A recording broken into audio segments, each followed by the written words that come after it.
Let's go ahead and put our little exhaust on this bike because it'll sound so much better, and these little exhausts make a nice little rumble, so you'll love it.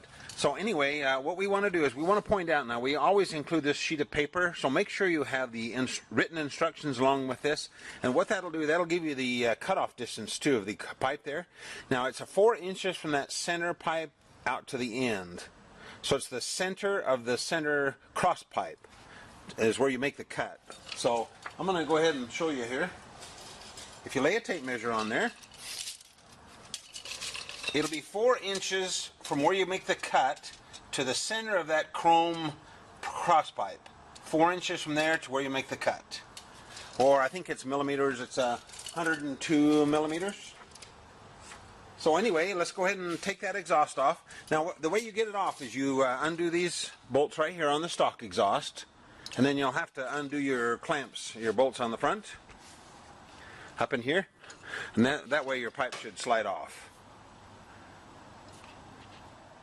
Okay, after you cut your pipe and reinstall the pipes back on the bike, make sure you don't get too carried away on the torque on these, and tighten them evenly one side or the other. And you can actually leave this just a little bit loose for now until we get the pipes down below set up. So go ahead and reinstall those, leave them a little bit loose, and we will continue. Okay, this is how it's going to install on the bike, just like that. If you'll notice the back side, we weld that bracket on there for you. We weld this bracket right here. That'll help that, if this ever came loose, it'll keep that from coming off. And that's basically the way that mounts on the back side. And you notice everything's adjustable on this? That way you can go ahead and mount everything and then snug everything up once you get it mounted on the bike. So let's continue on.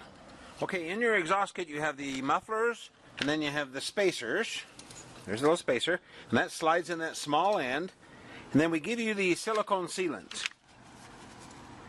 Now what we want to do is we want to make sure that we use plenty of silicone sealant on all this stuff in this end here.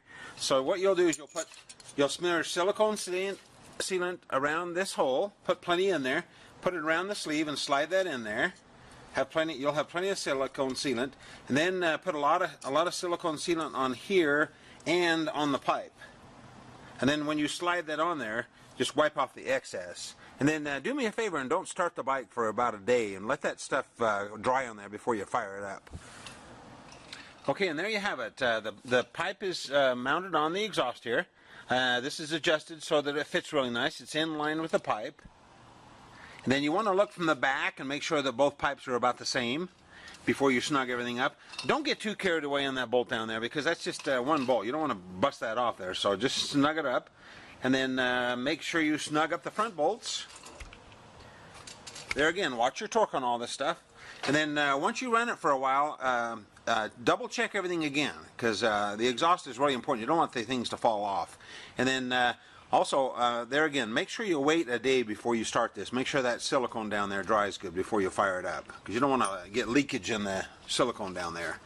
So there you have it. Boy, I think you'll really enjoy the sound on that little exhaust. It's just really awesome.